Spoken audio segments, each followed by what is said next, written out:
Sarr Boubacar. Sarr Boubacar était particulièrement musclé et tous les défenseurs de Division 2 avaient peur de lui. On se posait beaucoup de questions à son sujet lors de son arrivée dans le Var sur les recommandations du frère du président du Sporting Club de Toulon, M. Bonadei. C'était en 1973. En moins de 2 ans, il marchait à grandes enjambées vers la notoriété. Il était d'ailleurs la grande révélation de la saison olympienne 75-76.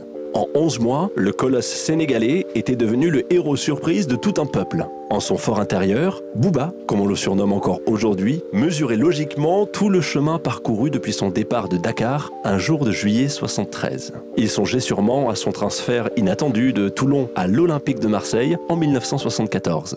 Lors de cette saison 75-76, l'OM remportait la Coupe de France, la 9e de son histoire. Et Bouba y était pour beaucoup.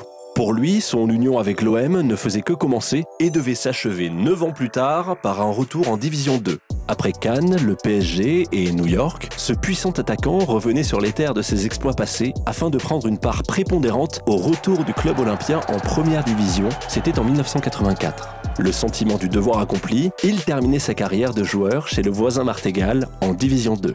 International, Bouba, qui a incontestablement marqué l'histoire de l'OM et du Paris Saint-Germain, club où il fut durant de nombreuses années l'adjoint d'Arthur Georges, de Luis Fernandez, d'Alain Giresse, Philippe Bergerot ou de Laurent Fournier, a disputé également une quarantaine de matchs avec les Lions de la Teranga, la sélection nationale du Sénégal. Sarr Boubacar a disputé 164 matchs et inscrit 68 buts avec l'OM entre 1974 et 1984.